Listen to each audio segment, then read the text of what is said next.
How long will you be playing with the Grove? Well, tonight was our last night. We leave for San Francisco in the morning. Don't go. What? Quit. Leave the band. Stay on here. Let me see what I can do for you at the studio. I'll talk to Oliver Niles right away. It's just a chance, but take it. Don't settle for the little dream. Go on to the big one. Say, what makes you so sure about me? I heard you sing. But you know yourself, don't you? You just needed somebody to tell you. Hey everybody, I'm Jay Bullington. And I'm Keith Carcino, and we want to know, Have you seen this one?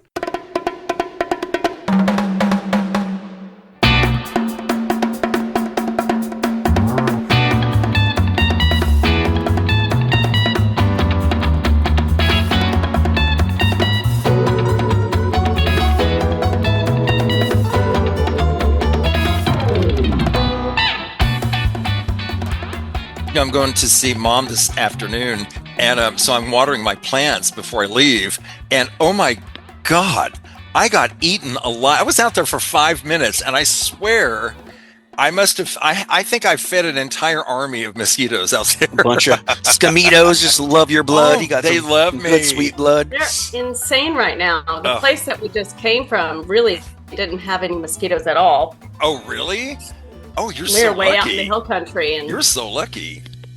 Well, speaking of lucky, we're all lucky to be here for episode number 251. I'm Jay Bullington. And I'm Keith Carcino. And welcome back to HYSTOphiles. We have our good friend Shawna West back with us. Shawna, how you doing?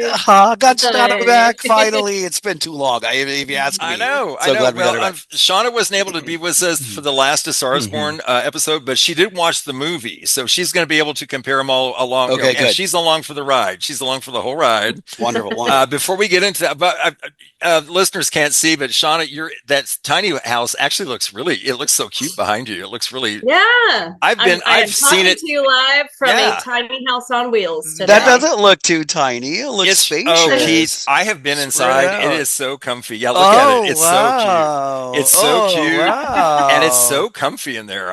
I was so surprised. That looks awesome. Yeah, it's really cool. Hey. Oh wow, it's cool. Awesome. Okay. So the tiny house is kind of new. Let's talk about other things that are new. Let's talk about what's entertaining us lately. Shawna, what's new for you? I decided that I wanted to be a reader again. Good for you. I haven't picked up a book since college. Oh, no. So, I don't believe that. Are you serious? Well, I did pick up Stephen King's. Shawna, no, really? Since college? Yeah, I haven't read a full book since college. Are you serious? Wow. Yeah. Well, Okay. I listen to books all the time. I can relate. I know, I can but relate. it I'm very much the surprises same me. way too. Are you see that both of y'all surprise me because y'all are, I'm just going to say it. Y'all are two of the most intelligent people I know. It blows my mind that y'all don't read. It's funny because this is episode 250, and I also have a book that I actually just read right now, which is crazy. That Shawna also said, what are the chances? It was meant to be. We're synced up. That's what it is. So Shawna, what is the book that broke the record for you? What book was it? It was called The God of the Woods by Liz Moore. Okay. And I decided when I was going to become a reader again that I was just going to read a bunch of books that I knew I would like. And murder mystery is something I really like. Yeah, so just entertain yourself. Yeah. Murder mystery books. Awesome. And this one Okay. is well written, and it takes place in the 70s, and then also has some flashbacks to the 40s. And I bought 4 books, and little did I know that 3 of them were about children being murdered or children murdered. Okay. I didn't catch that in the synopsis when I was looking at these books, but The God of the Woods is really, really good. Okay, good. Very good. And it takes place on summer camp. Perfect timing. Nice slasher. That's what it sounds like to me. I'm just saying. The beginnings of Jason Voorhees. Well, cool. Well, welcome back to the reading world. Sean, I showed you when you heard that. I showed you that book I just got. how tiny the ridiculous print was. Yeah. It was, Keith, you would not believe this. I mean, Yeah, this is beyond. But then I'm looking at this book, and it's really a thick book. If they printed it in larger print, that book might have to be in volumes. Yeah, it'd have to be in more than one. It's the only way. So the only way I'm going to be able to read that damn thing is to use my magnifying plate. I've got like a magnifying page, you know. Jeez, that's because I swear, and of course, it's not available on Audible. No, there's no Audible version of it. Right. So dead gummit. Right. Anyway, what are you gonna do? Anyway. Okay, so Keith, what's new with you? What's been? Yeah, I actually, for the first time in many years, I've read a book myself. Believe it or not, it's yay. There's this book, and I didn't read this one. It's called The Anxious Generation by Jonathan Haidt.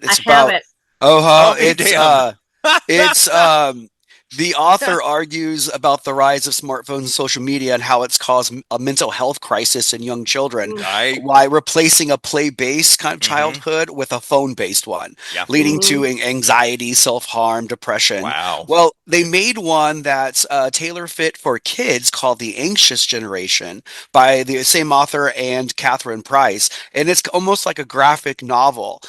You can read this one in 2 hours. It's real quick and easy, but it also gives you good information about just, you know, how it's important to limit your screen time and the harmful effects it can have on young people, and especially for, you know, a young child whose mind is growing and it's plastic. Yeah, the arguments are convincing.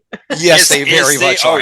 Oh yeah. Right. So is the graphic novel version, is that made for younger It people? is, exactly. Okay, so it is designed for young people to read it. And, okay, excellent. Mainly for tweens, like ages 9 through 12 or early teenage. We're not going to mention names. How old is a certain person's daughter here? How old is she? She'll be a teenager in like 6 months. Yeah. Oh my God! Crazy! Oh my God! I know. You old man. I know. She has. God, that makes me ancient. She has 6 more weeks of elementary, and then she's going to be in middle school in no time. Oh my gosh! Yeah. Keith, so it's already started. Well, so I'm telling you know, when y'all went on this trip recently, I know. When y'all went on that trip recently and you posted pictures, I'm like, who's the young woman that went with you? I'm like, oh she's my almost God, as tall as Liza. That's Liza's sister about where to put the tampons. Let's change the subject. What kind of bras are best? Jay, this is a really good time to ask you what's been entertaining you lately. Okay. Well, I'm going to talk about two comedy specials that recently I watched on Netflix. One of them is not that new, but I just love it. It's called Unspeakable Things, starring Leanne Morgan, who is one of my favorite comedians. She's so funny. She talks like this, and this is just how she talks. Right. It's just how she talks. And when I listen to her, I start talking like this myself. I can't help it. It just comes out. But she's hilarious. And then, oh my God, I watched the roast of Kevin Hart. Oh, I haven't seen that, but I will be watching that. Oh my God. I laughed sure it's hilarious. So damned hard.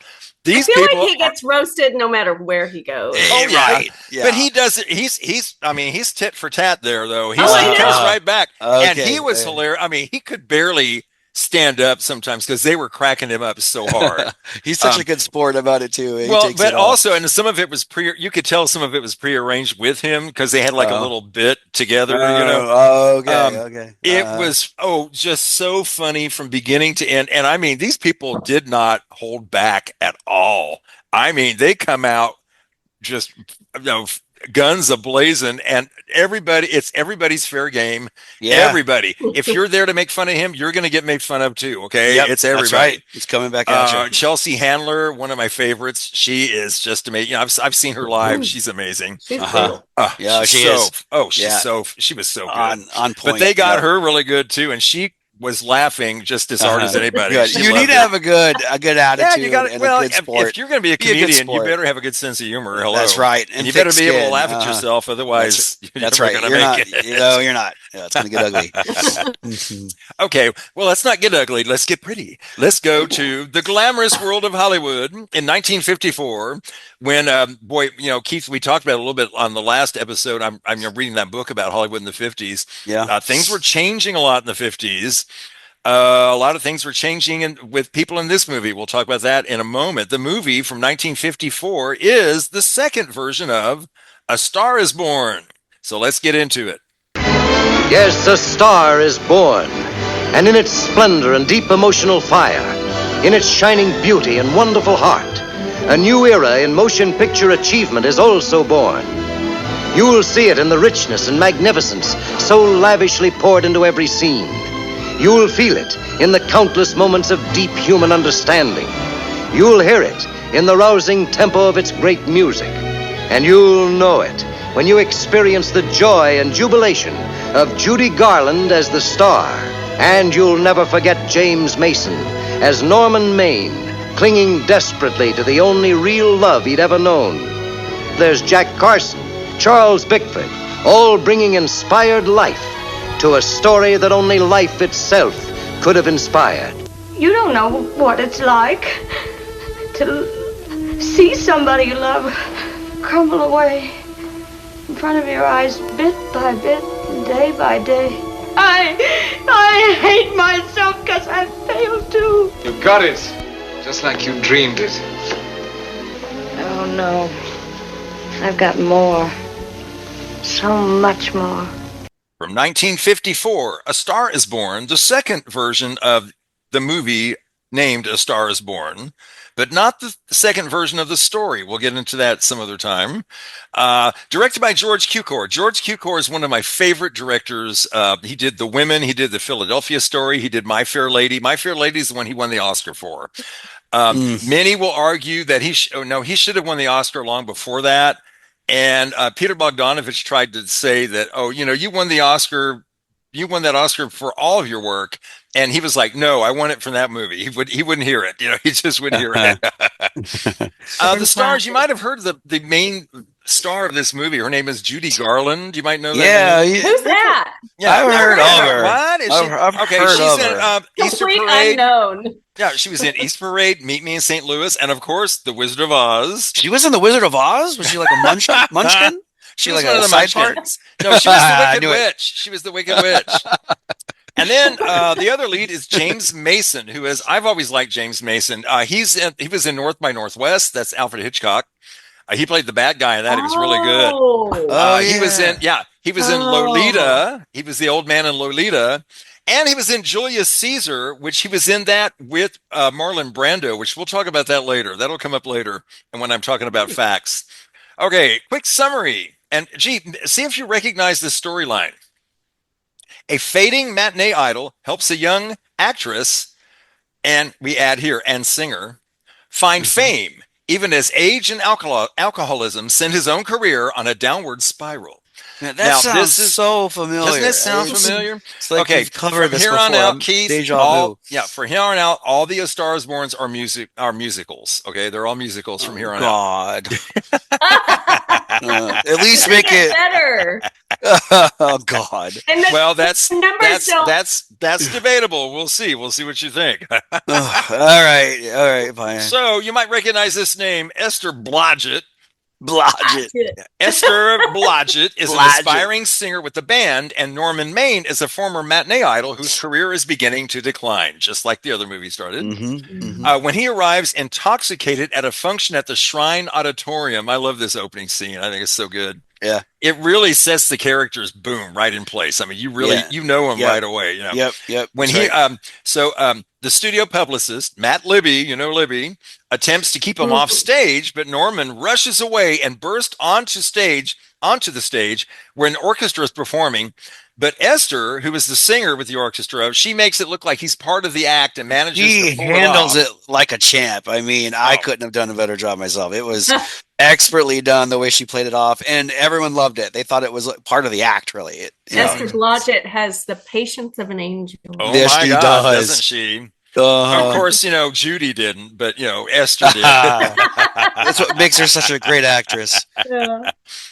So, realizing that Esther has saved him from total public humiliation, Norman tries to invite her to dinner, and she's like, "Oh no, we got to go." Well, they managed to get away from him, but he finds her later at an after-hours club where she says, "Oh, here you are," and and cold sober. He says, yes, so take advantage of it. And he sits her down and he tells her, he said, you sing like no one I've ever seen. He said, why are you wasting your time with this? She's like, you don't know how hard I worked to get here. And he's like, oh no, you need to follow your dream. You can break into the movies. I'm going to get you into the movies. And he says, I'm going to call you in the morning and I'm going to get this going for you. And so Esther tells Danny McGuire, her bandmate, that she's quitting her gig and she's going to pursue movies in LA. It's a risky move. Meanwhile, Norman goes home and passes out again and forgets that he has to go onto a location out in the ocean filming a movie. Oh God! It's out in the ocean. Yeah, and so okay. It's at this scene where it gets really weird. Okay, where we start getting these still black and white shots, but the audio is still functioning properly, and it lasts for maybe 20, 30 minutes or so. It felt off. I don't know. Okay, here's what happened. I know there's a reason. Yeah, go ahead. Here's what happened. George Cukor, the director, had finished his movie. It was edited. He loved it, and then Judy and her husband at that time, Sid, left, and her husband was the producer. He decided, oh no, we need more musical numbers, so we need to cut out this other stuff. Yeah, so 2.5 hours. 2.5 hours isn't quite long enough. Let's add another 20 minutes. So they added, the Born in a Trunk number used to be a lot shorter, and they made it much longer. They made it. So what was that thing? Did you time it? It was like it felt like half an hour. It was 15. It was 18 minutes. It was 18. I was going to say it's between 15 and 20 minutes. I think. Yeah, it was 18 minutes. I counted. I even went back and looked at the timestamp. It was so they cut out all this footage of the movie, and George Cukor was furious, but he couldn't do anything about it back then. Well, what they did, they found some recordings of the audio. They could find the audio, but they could not find the footage, the actual screen, the film. So, but they were able to get like a screenshot. Like they didn't call them screenshots back then, but they publicity stills. Photos, basically stills of when they were filming the scenes. They would take stills, and they were able to get some of those, and they were able to use those stills to continue the story. Because when they took all this stuff out of the movie, you lost what was happening. You totally missed the part about him getting forgetting about her and getting being out in the ocean and her having to go sell nut burgers at the burger place when she said she never wanted to wait tables. And so so all that was cut out. So that's why it was put back. And when they put it back in, George Cukor was so excited, and they were going to have a big showing in California, in Los Angeles, in Hollywood, and about a week before it happened, he passed away. Oh. And everybody doing it said, well, what are we going to do? And then they all said, well, of course we're going to show the movie. George would be angry if we didn't show the movie. So that's right. They showed it there. And then a week later, it opened across the country. And my friends and I went and saw it in Houston that week. And there was a huge crowd there to see the finished, because we had only seen the butchered version on TV, with commercials and stuff. We had never gotten to see the whole story. So it does slow it down. Like I know, Shawna, I know you got a little impatient toward the end of that scene. She was like, I don't know how much longer I can take this stuff. When is this done? Yeah. Is this the rest of the movie? Wrap it up. Wrap up the story. It's not the rest of the movie, I promise you. Yeah. But it's not the first time that I had that thought during the entire movie. Oh yeah, it does. It gets same. It gets slow sometimes. I admit. So I think it was the excessively long musical numbers. Was it? There were at least two of them. I love them. I can't help it. Yeah. Okay. We just glossed over when he saw her and told her how good she was a singer. We glossed over the whole scene of when she sings "The Man That Got Away," which is the most amazing song. That was so great. Oh, okay.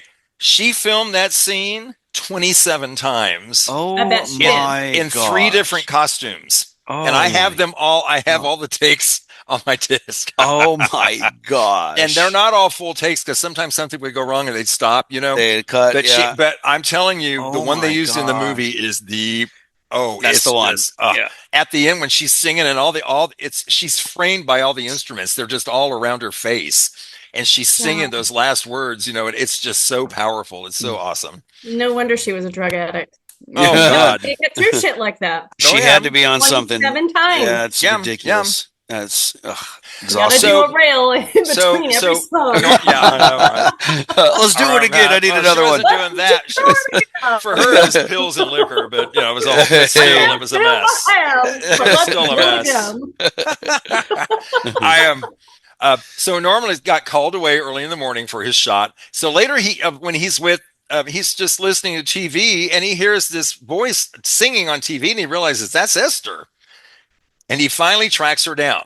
So the studio head, Oliver Niles, thinks Esther is just a passing fancy for the actor, but cast her in a small film role when Maine appeals to their friendship and says, hey, listen to her.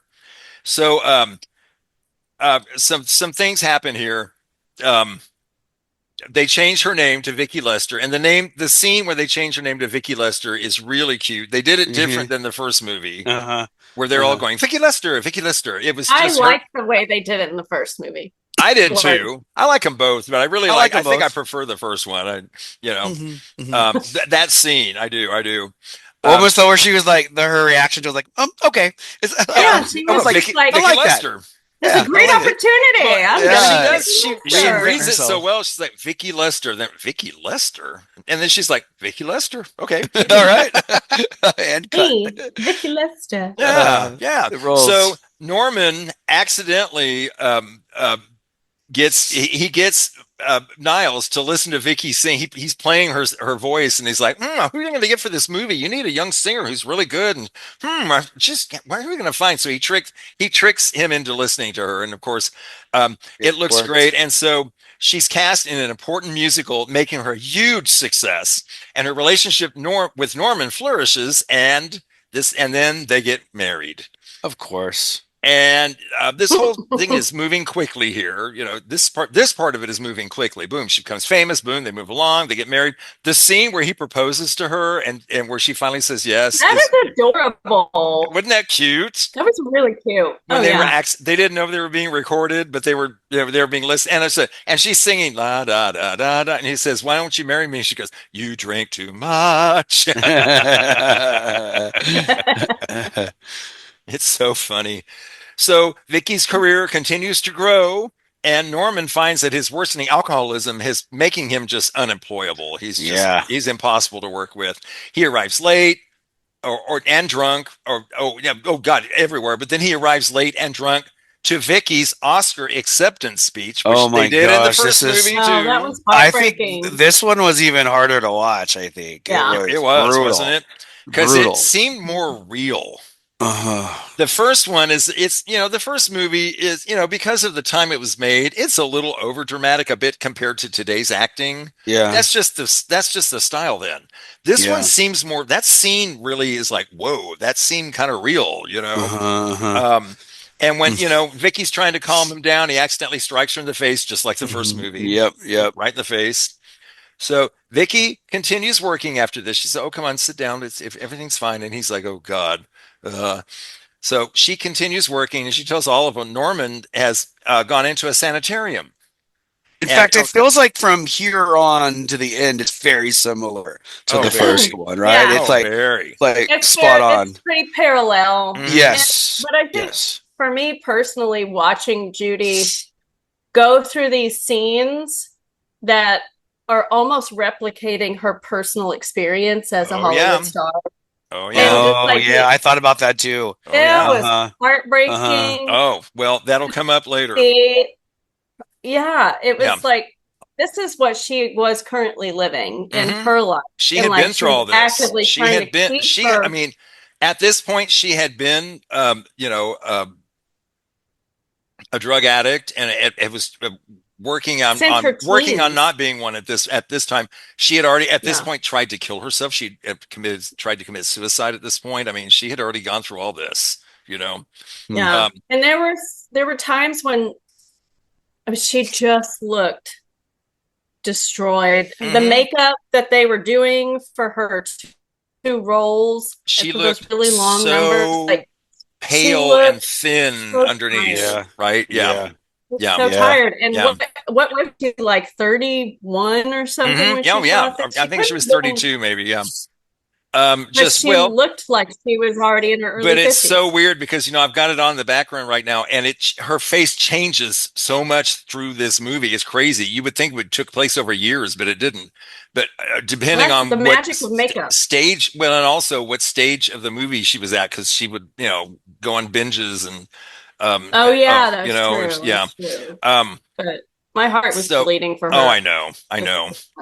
So Vicky says, he entered the sanitarium, and then when he gets out, he goes to a racetrack, and he runs into Libby, who makes fun of him. Oh, you living on Vicky's money now? Good for you. Lucky you. You got that. Libby was such a shithole. Yeah, he was. But he's supposed to be. He's supposed to be. I know. So they get in a fight, and that gets Norman to start drinking again, and then he ends up arrested and is sentenced to 90 days in jail. But Vicky bails him out, just like the first movie. Vicky saves Norman in jail.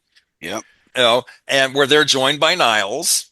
Mm-hmm. And Norman overhears Vicky telling Niles that she's going to retire from acting to take care of him. And Niles is saying that Norman's poor life choices, those are his to bear. But realizing what he's done to himself, to Vicky and his career and the people around him, Norman tells Vicky, I'm going for a swim. And he walks into the ocean and drowns himself, just like the first movie. Yep. I feel... okay. Wait, sorry. No, I was just going to say, did you notice, of course, the same thing like in the first movie? He says, wait, I just want to take one more look. Just like he did at the beginning of the movie, just like they did in the first movie. Yeah. So what were you going to say, Shawna? Towards the very end, right before he committed suicide, the director, the producer that was friends with Vicky, that came over and Norman heard them over, heard their conversation. He defended Norman to Libby. He was like, you don't even know him. Yes. You don't know this guy. He's a really good guy. Yeah. And that was like the first time anybody other than Vicky had defended him. Saw him. I was like, we couldn't attach to Norman really for the most of the movie because there's no background really on what led him to this like level of self-destruction. And I mean, like, they alluded to the fact that he's past his prime as a Hollywood star, but that's all that they really said about him. They didn't go into any other details about how he came to this point. Yeah. Well, and because the movie is supposed to be about her, right? Yeah, but without her or without him, there's no her. Oh no, so this wouldn't work. Totally it wouldn't work. Deserved more backstory. And so, do you want this movie to be longer? I want there to be a little conversation about his dad beat the shit out of him. That's interesting. Or his mom died early, or something like that. See, that's interesting. I've never thought that way about this story before. That's interesting. I've never thought about that. I've just always taken it for what it was, I guess. But interesting. I took him for at the end. They're almost like. Well, his story, the old burnout actor, that was so common at this point that it was just accepted. Common. That's the burnout. That's the guy who's worn out. He drinks too much. It's like Gig Young or all these other actors who did it in real life. I agree with Shawna though. For a 3-hour movie, maybe they made some mistakes in deciding how they spent that time. Maybe a little too more song and dance, a little more character development might have been. Well, and you know what? What you're suggesting might have occurred had the producer not been Judy Garland's husband. Oh, yeah. Okay.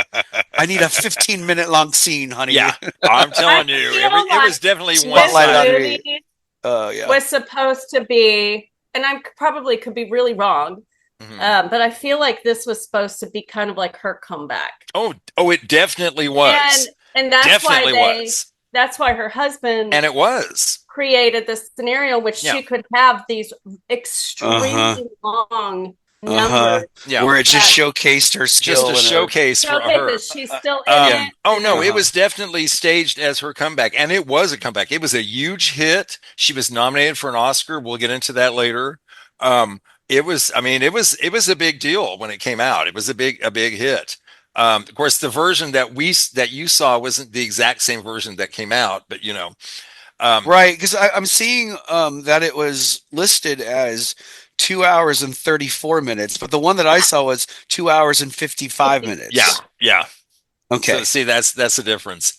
Interesting. So when Norman got arrested, Vicky bails him out, brings him home, and they're joined by Niles. And like I said, she says, "I'm going to retire," and that's when he kills himself. So at Norman's funeral, now before she gets to at the funeral, she's mobbed by reporters and insensitive fans. That scene where they rip off the veil off her. Okay, that is based on a real incident that happened to Elizabeth Taylor, her friend. Really? She and Elizabeth Taylor were very good friends. And when Elizabeth Taylor's husband, the one who died in the plane crash, I'm blanking on the name right now. But Mike Todd, his name was Mike Todd.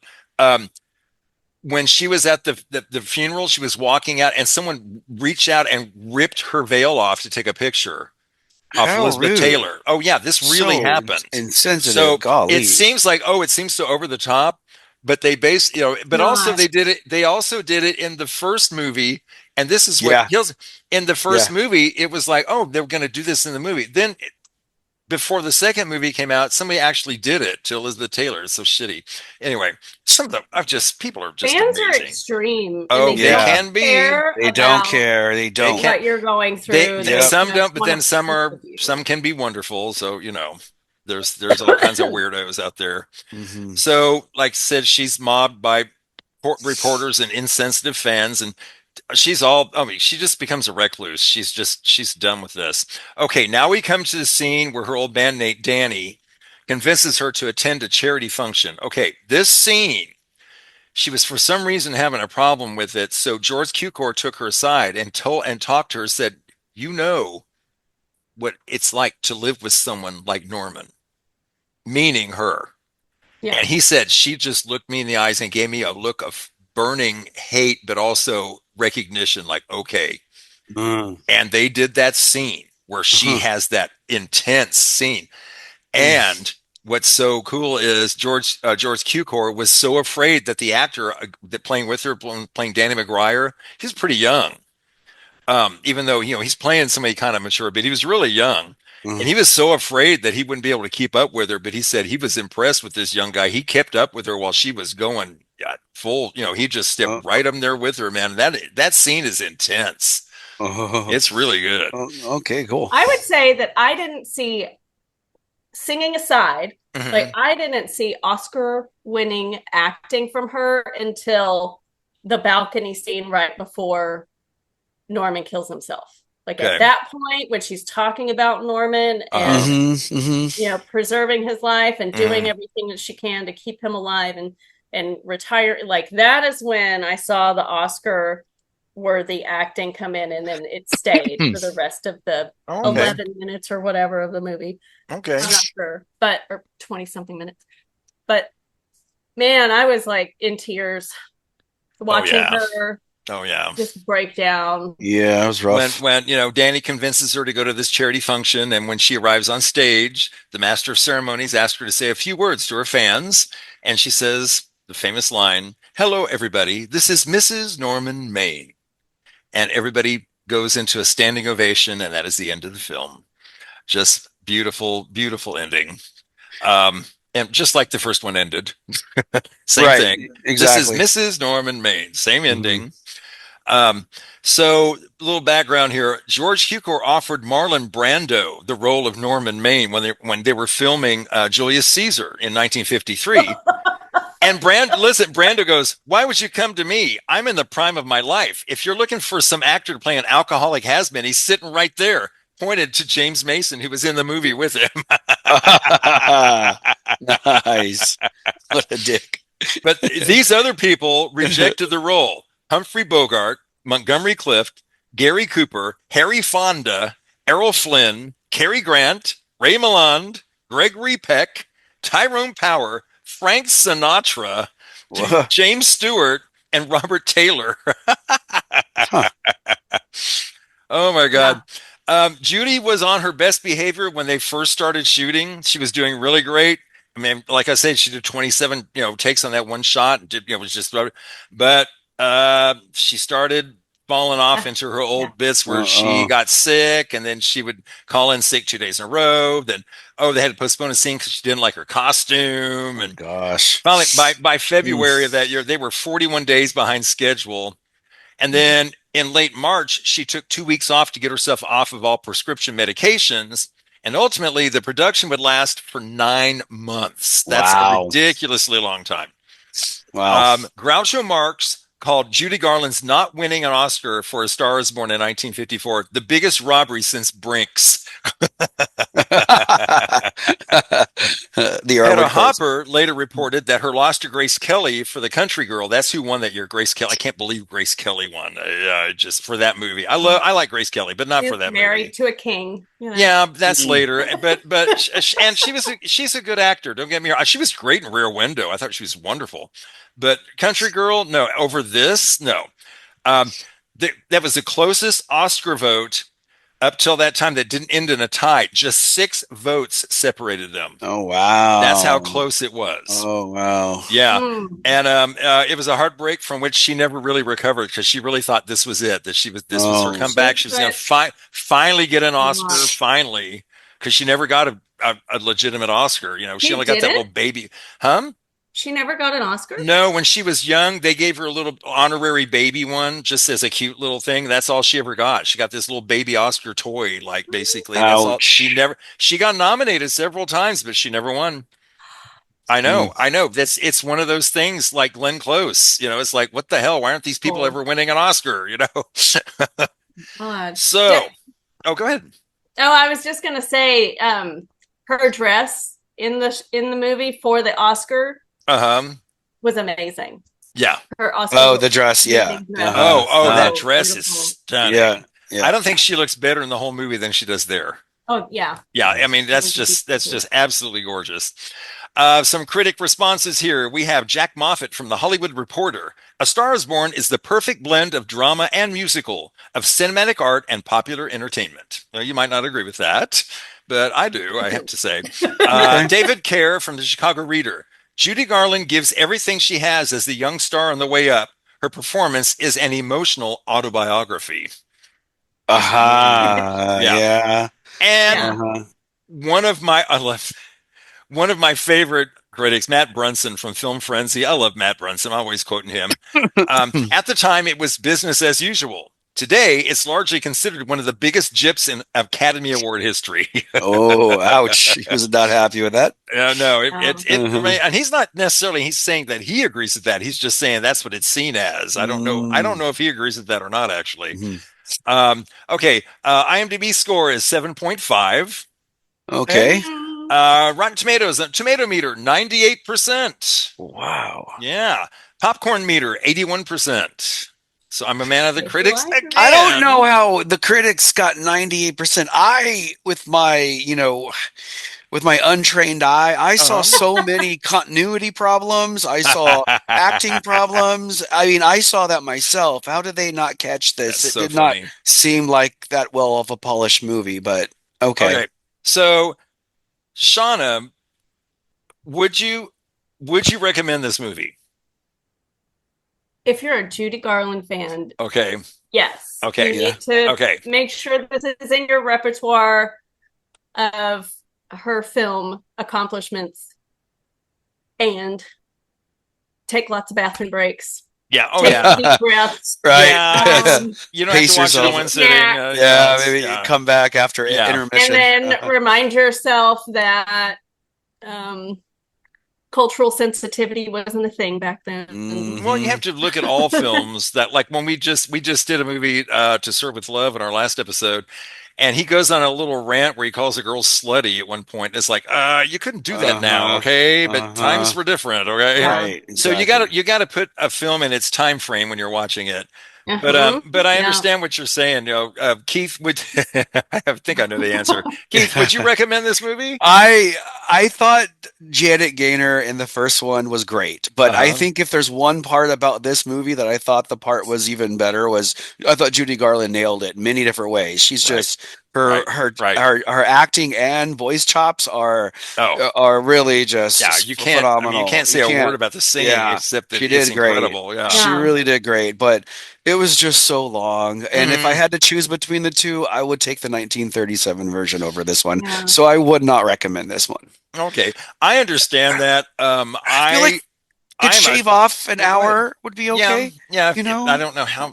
I'm not sure how I would do that. I do think that this movie gave me more empathy for her in the way that this movie, even though it wasn't made for her or about her, it turned out to be, again, autobiographical, and it paralleled her own life's experience with drugs in Hollywood very closely. And there were several scenes in which she's talking about suicide, or she's talking about drugs, or she's talking about burnout. She's talking about all these pressures, and it's real. And she's talking about her life. Yeah, that's right. She's talking really, about her life. Yeah, she's talking. Yeah, you can feel it. Yeah. Right. I love Judy Garland so much, and you were saying the music. See, I love the musical numbers. I just love them so much. I love the way they're designed. I love the costumes. I love the choreography. The one where she is. No. The one where she's running from office to office trying to get an agent, and it's that really abstract modern set. When she's got that.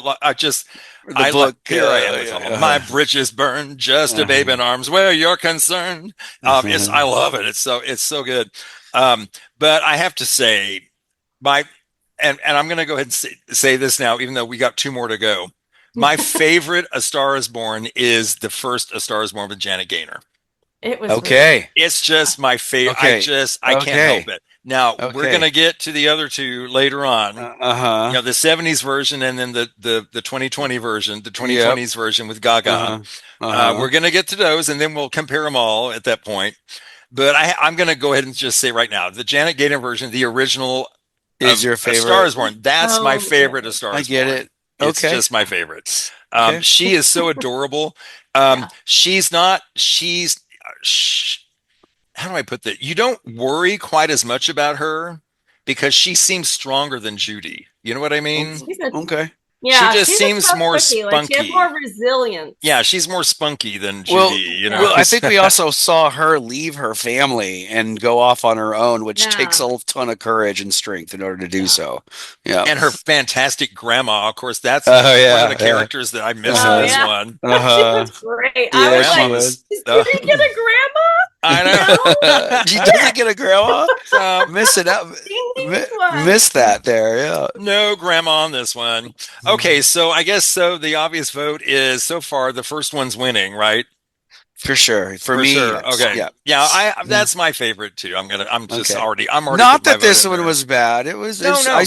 I still enjoyed it. Yeah. And I wanted y'all to be able to see all of them so we could compare them, Right. Well, I'm going to be honest and say the next one coming up is my favorite. The Barbara Streisand version is your favorite? Oh, okay. Interesting. Okay. That gives me something to look forward to. Okay, we will get more into this when we get into that, baby. Okay, because I got something to come. This is going to be fun. Right. This is going to be good. All right. Okay, folks. Contact info. You can find our podcast on Apple or Spotify or Amazon. You can find us on Prime, Amazon Prime, YouTube. We're there. Wherever you catch your podcasts, we're there. And wherever you catch your pods, please subscribe to us and please leave a rating. We'd love to hear from you. So, Keith. What's next, Jay? Okay, next time I'm going to give you some clues, and I'm going to have you guess who is going to be here. Okay. Okay. The movie is called Lisa and the Devil. Lisa and the Devil. Okay. It is an Italian film. Okay. From what year? From 1973. Aaron Castaneda. Yes, Aaron Castaneda. That's all it. Yes, Aaron's going to join us. This is a Mario Bava movie. Mario Bava is one of my favorite Italian directors, right next to Dario Argento. Okay.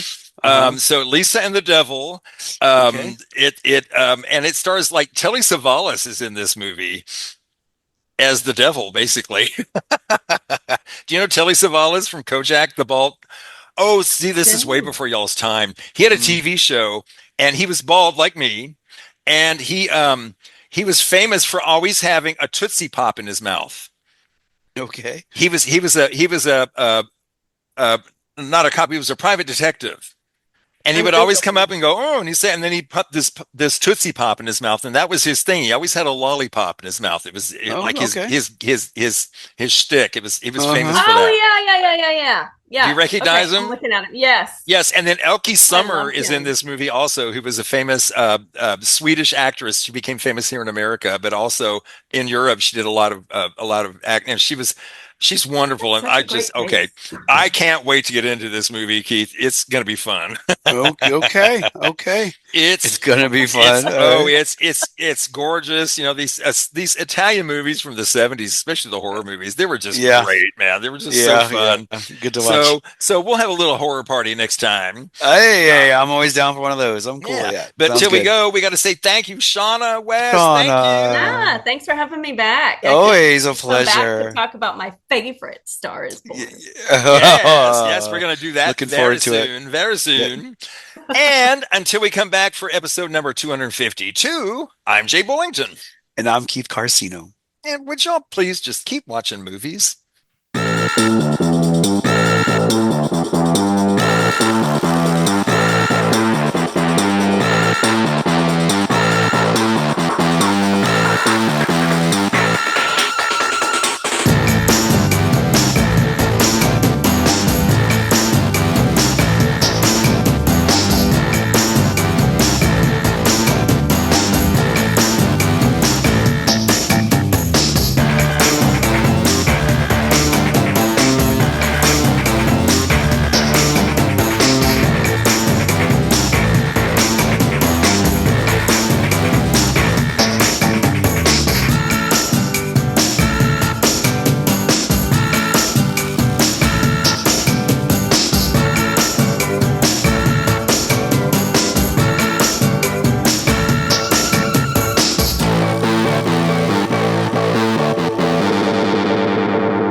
Bye-bye. Okay. Bye-bye. Okay.